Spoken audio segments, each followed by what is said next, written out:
Helping Seniors Television, all about improving quality of life for seniors. If you're a senior, know a senior, or plan to be a senior, then this show is for you. It's all about helping you develop your own aging plan so you can age actively and with dignity. Helping Seniors Television from the Helping Seniors Network of information, education, and resources.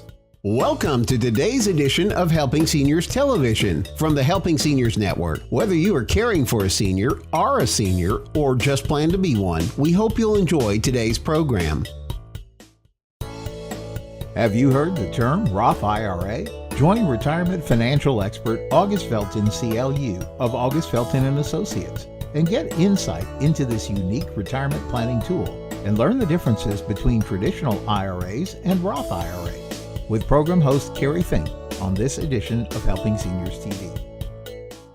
I'm Kerry Fink and welcome to Helping Seniors Television. I get the pleasure of sitting in for Joe Steckler, our president and founder today, and really have an exciting show. If you're interested in getting the most for your money, you're going to want to pay attention to what we're going to talk about today. My guest is August Velten, CLU, and I'm going to ask what that means in a moment, but you have your own company, August Velten CLU and Associates, right. And today we're going to talk about annuities. Welcome. Welcome. I appreciate being here, and I also appreciate helping with Helping Seniors of Brevard. I think it's a great organization, and which is one of the reasons why I enjoy coming to these and doing some shows for you. Yeah, I was going to say in the past, if you look these up, you'll find them on the Helping Seniors website, but there's some really good programs a couple of years, maybe a year or so back, on Social Security and making the correct choices about when to take your Social Security. And I really want to encourage you to find that program.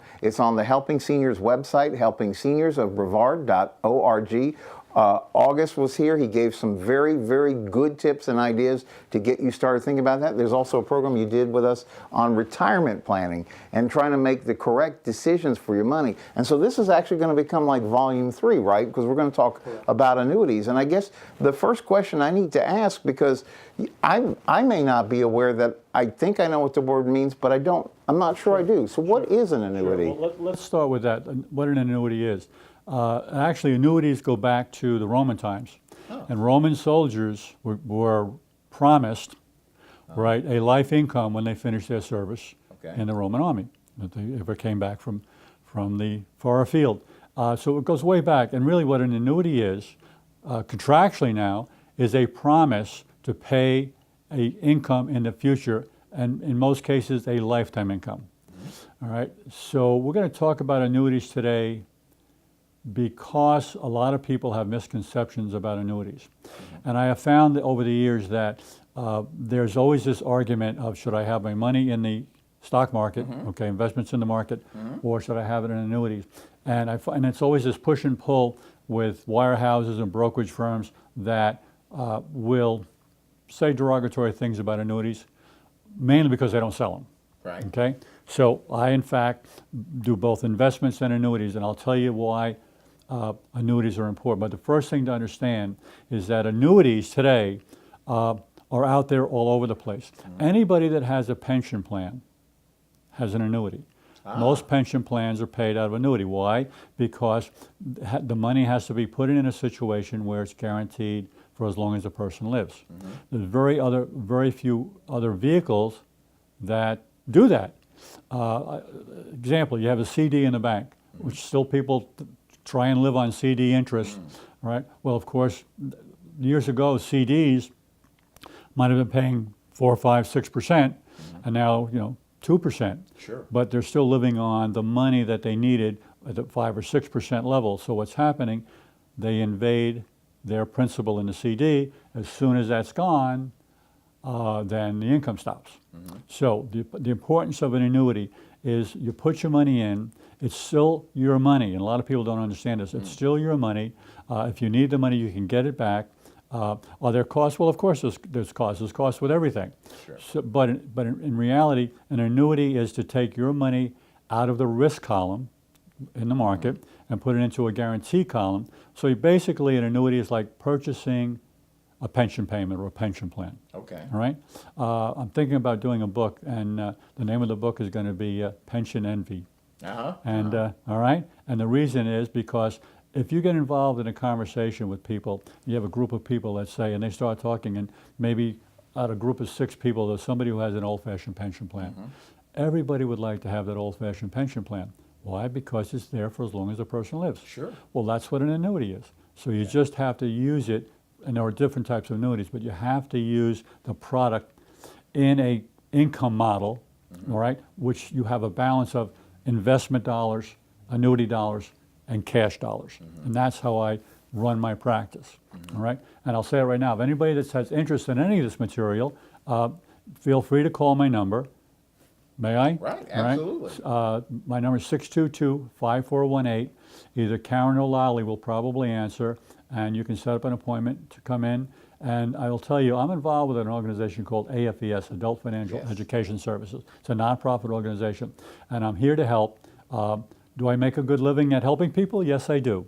All right, but it's a pleasure to help people understand what they should be doing in retirement and where their assets are going to come from. Yeah, I was going to mention that because you through the AFES, you do a lot of courses on college campuses and things like that that are free to the public, where they're able to come in and really start to learn. And this is like a separate educational discussion that is a separate thing than from what you do with your practice. But tell us a little bit about, in general, and this program's air, kind of like forever and ever. But but in general, how do people learn more about the opportunities for that?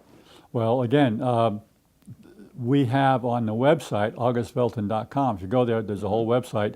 That website has a link to the AFES site, which they can see all the courses that'll be available and the dates. And they can look me up as an instructor in this area, and just they can call the office. Normally there's a mailing that goes out to register, and they can also register now on Facebook. Oh, wow. Now, are these expensive courses to take? Is there? No, we charge, for the Social Security class, we charge $18 for the material. Wow. Like, there's a workbook, and there's this, and there's that. Sure. All right. And the space that we use on the campuses, the college campuses, they will like some income. Yeah. So we take care of that. But these are not sales. This is not an infomercial here. Right. This is educational. Sure. All right. Some people will buy into it, and some people may not, and that's fine. Right. But at least we're getting the information out there. Okay. Correct. So let me ask you this: when we talk about annuities, now that you've kind of given a background of what they are, who would be a person that should really take the time to investigate and see if this is right for them? And that's another good question. Most of the people that come to me for help are people either transitioning now into retirement, thinking about retirement, or have just retired.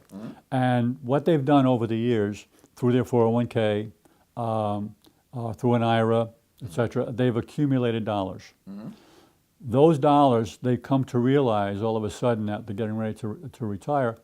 Well, what's the purpose of those dollars? Well, of course we know it's for their income, for retirement. Right. Well, how do you set it up? How is it going to be taxed? What's protected? What is the balance that I should have? And bring back Social Security into it.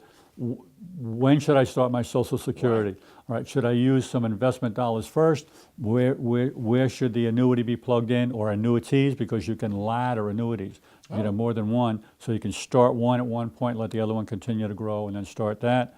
Okay, so there's different reasons for annuities, but most people that gear into annuities are those people, let's say 55 to 70, as an example, that say, I'm getting a little nervous about my accumulated dollars in the market. Sure. Okay, what will those dollars do inside of an annuity? So there's 3 things that happen in an annuity. One is your principal is protected.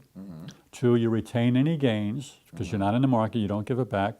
And the third, of course, is the lifetime income option that you can say, hey, I want to trigger that somewhere down the road. That's what's called triggering for lifetime income. I cannot outlive that income. That's there for as long as I live. Wow. Okay. Well, and so that's a question then that probably you're already starting to answer. But how would you use an annuity when you start your retirement planning? You say, well, I think I'm going to hang up what I'm doing full-time in the workplace at this age, and now I want to start thinking about the right way to enjoy the rest of my life and make sure I have the things that I need to do that. So how would you use an annuity for that? What you use it for basically is to replace your paycheck. All right? The way that a proper design should be, I'm going to take my Social Security money, I'm going to take my annuity dollars, and if I'm lucky enough to have a pension, my pension dollars, and those dollars are protected dollars in a sense, and they're going to be paid for as long as I live. Those dollars become the dollars I'm going to use for my standard of living, paying my basic bills every month. However, the money in the market, okay, I'm going to use for quality of life. Buy the better car, go on a trip, maybe I'll take a longer trip if the market's up, but if the market's down, I can adjust what I'm going to do. Maybe not the car I want, maybe not the vacation, but if the market's down, I'm not worrying about paying my basic bills because that's protected with my annuity, my Social Security, and if I'm lucky enough, again, the pension. So what you're actually saying is then, because that was going to be a question, people watch the stock market rise up and fall down, and then everybody's not sure I need to be doing this or that. Sure. It seems to me like what you're describing about annuity, it takes some of that nervousness of the system out of the way. Sure. The reason is this. When you're working for all your career, for most everybody, for the life that you spent in your career, and a lot of times it's with one company, but not necessarily always, you're contributing to a 401k, let's say, let's use that, or a 403b, you're contributing and you're accumulating. That's the purpose of doing that, okay? However, when you transition to retirement, you no longer are contributing to accumulate, you're going to preservation and distribution. All right, once you do that, it's very, in my mind, poor decision to say, everything's going to remain the same, you know, I've been okay with the market, etc. And that's where people, I always use an example right now when I teach. I say, listen, if you retired in 2002, and the reason I'm using this date, all right, you retired in 2002. What happened in 2002? Anybody know? It was the crash with the tech bubble. Okay. Stock market went down. People lost 40%. Wow. Okay. So let's just talk about this. So somebody retires in 2002. They have the money. They say, oh, for a number of years, oh yeah, it works okay. You know, I average such and such amount of appreciation, and I can take that, and I'll have my income. And they retire, and then the market goes down. And they say, okay, but I still need, even though my assets have gone down, I still need the same amount of money to pay my standard of living. Forget about quality of life for a second, standard of living. So they struggled between 2002, 2003, going forward. They have less assets, but they need the same amount of money. So the market was going up reasonably okay for a period of time, but they weren't making any ground up because they were taking the money to live on. Then what happened? 2008 hit, all right? Down it went. So my point is very simple. Most of those people do not have the retirement that they thought they were going to have because they made a mistake. It's not the time of your life to make a mistake. There's a rule out there, by the way. It's called the rule of 100. Right? I use it. I say 100. Other people say 104. I use 100. Okay. You take 100, subtract your age. Okay? Most economists will tell you, you know, that's the amount of money, that difference. If you're 60 and you subtract it from 100, that's 40. 40% is the highest percentage you should have in the market of your assets. All right, just a simple rule. Why? You don't have time to make up for a mistake. Right. All right. Even if you're not retired yet, you don't have time. People say, well, I'll put more into my 401k. I'll bump it up. Well, of course, you can only bump it up so much legally. Right. But I'm going to bump it up. But if it's only going to be for 2 or 3 years, that's not going to work. Plus, you're assuming again that the market's going to go up. Right. Well, if you're putting it in more money and it's going down, all right, now you really hurt yourself. Right. So an annuity takes the pressure off of some of those dollars by saying, I'm going to put it over here. Let me give you another example real quick. If you've been to any gambling house, such as any place in Vegas, and you're sitting at a blackjack table, all right, and you start with so many chips, and an hour and a half later you have this many chips. I always ask, what is the smartest thing to do at that point? Well, obviously you would say time to quit. Time to quit. Minimally, take your gain, put them in your pocket. Right. Do you think that should be any different for a financial situation? The market's up, you have your gains. For the last nine and a half years, we've had a bull market. It's been up and down now for the last so many months. It's been squirrely. But you've made that money. Isn't it time maybe take that money, put it over into an annuity, protect it now, because now it's protected, and get a decent return on your money. All right, I don't want to talk specifics here in the class, but you can get a decent return on your money that will grow, and then you're going to have that money that's going to create your lifetime income, which you cannot, again, lifetime income cannot outlive it. Right, and so if you're thinking like, well, if I take my money out of the market, so to speak, and then I go down to the bank and I put it in a CD, this isn't really a wise thought, is it? No. Basically, because a CD is never going to give you the type of return you can get in an annuity. Okay. All right. Now, there are different types of annuities. Okay. All right. I use something called fixed index annuity for most of my planning, and that's where people get confused. Okay. Fixed index annuities, multi-year guarantee annuity, which kind of looks like a CD, a deferred annuity. So there's different types of annuities, and then there's a variable annuity. A variable annuity is a different animal. A variable, all right, is not in what we call the green bucket, the protected. You're still in the market. Okay. All right? It's kind of like your 401k. You make choices within there to try and make money. People go into a variable, let's say for non-qualified money, which is non-IRA money, non-401k, because inside that program, it grows tax deferred. Okay. That doesn't mean it's a good deal, though. Okay. All right? So variable annuities, but all other annuities are there, but all annuities grow tax deferred. Okay. Okay. Next show, I'm planning on talking about how to use annuities and connect it with Roth IRAs, which we'll talk about next TV show. So a thought process to carry away as you talk about annuities, when somebody just says, oh, you don't want to mess with annuities, or they have some garden variety advice, that's too simple of an answer, because there's so many different ways you got to look at it, right? Correct. If you're using it as a tool inside of an income model, and the logic is this: if I can take these dollars, I might be giving up market potential. Okay. But I could also be giving up market losses, correct? Right. But I might be giving up some market potential to put it over here. Gee, if I left it in the market, maybe I could have made 2% more than I made over here. Okay. The question is it worth the risk Right. to try and get that extra 2%?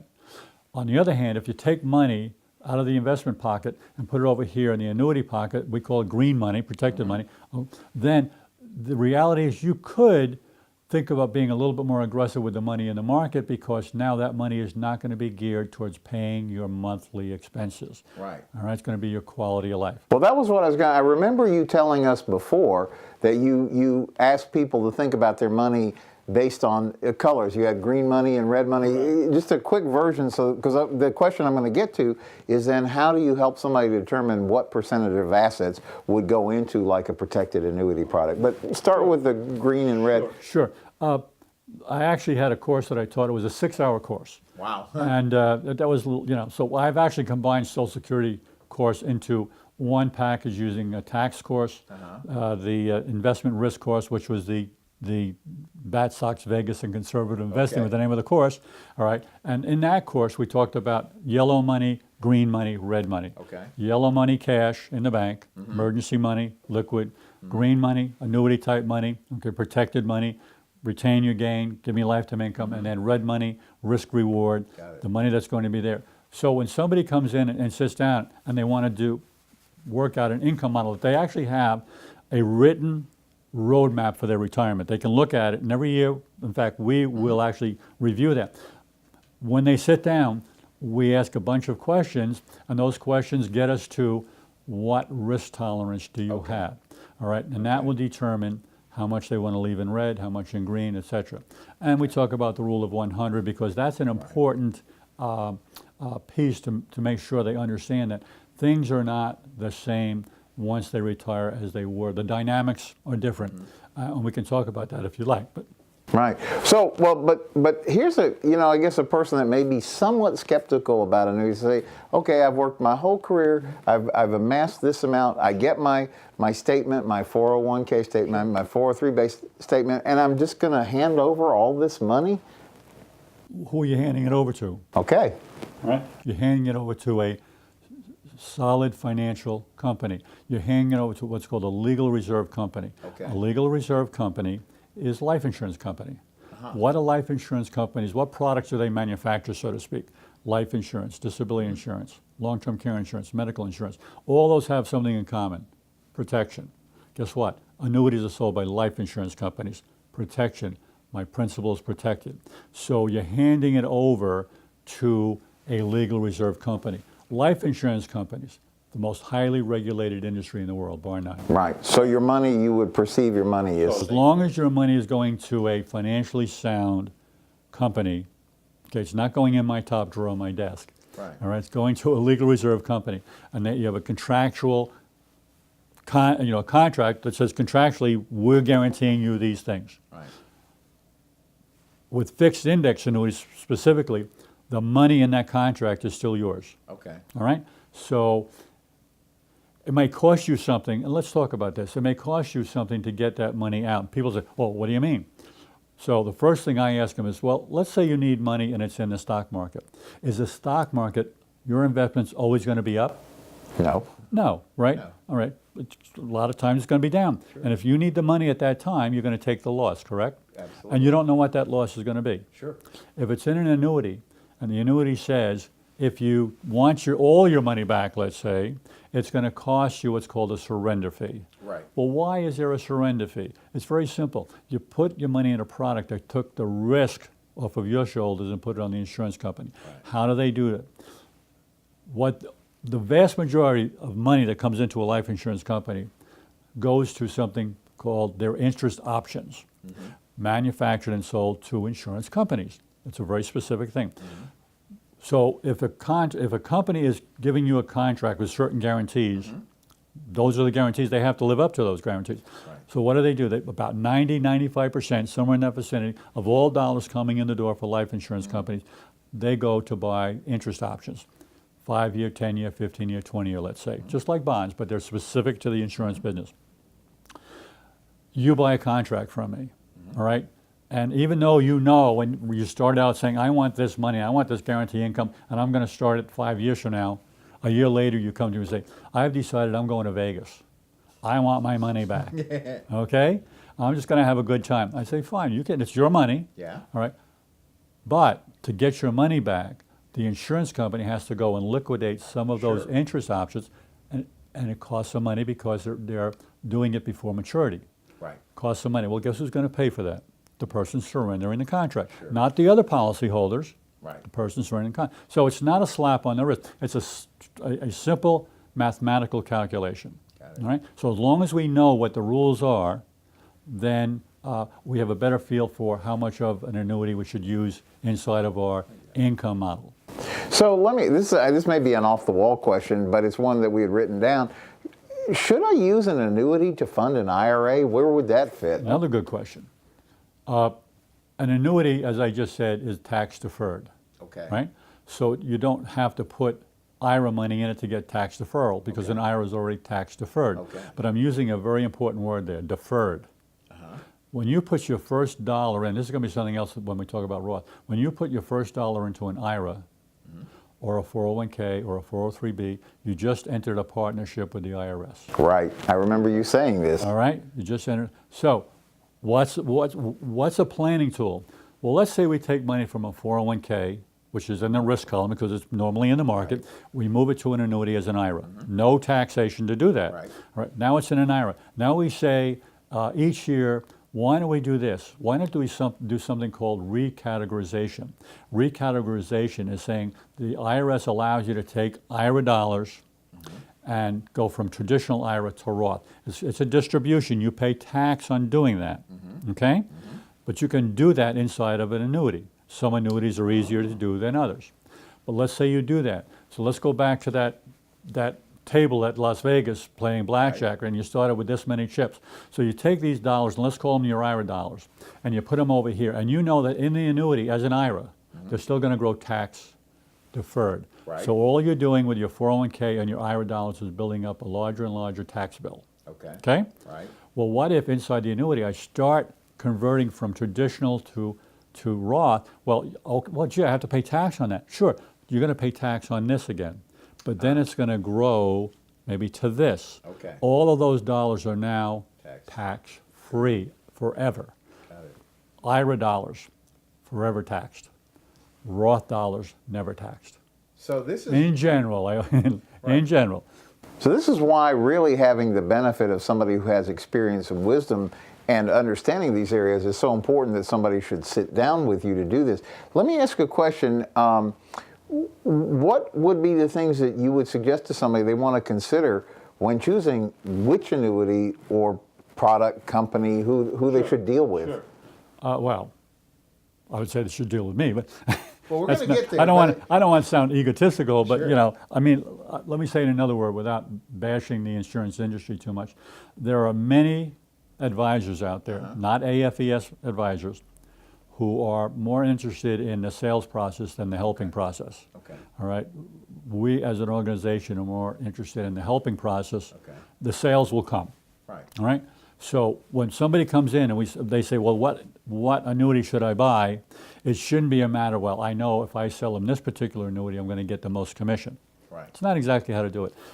You look at their situation, you say, okay, number one, when do you think, in your model, are we going to actually want to take income from that annuity? Okay. The longer you wait, then there's particular annuities that work that way. The shorter you, let's say I want it in 2 or 3 years, then you would choose a different type of annuity, a different structure, one that's going to create more income sooner. So it really depends on a person's situation. We're about out of time, but I wanted to ask, if somebody was fascinated by this conversation, one more time, let's give them a phone number and how they can get involved. 2 ways to contact us. One is contact 321, the office number, 622-5418, or go to August Velten, AUGUST, like the month, VELTEN.com. That'll take you to my website. Okay. From the website, you can contact, there'll be all our contact information, but you can also link up with AFES and the class schedule. So the phone number one more time. 321-622-5418. Thank you, August, for being here and talking with us, and looking forward to find those shows because you'll really enjoy them.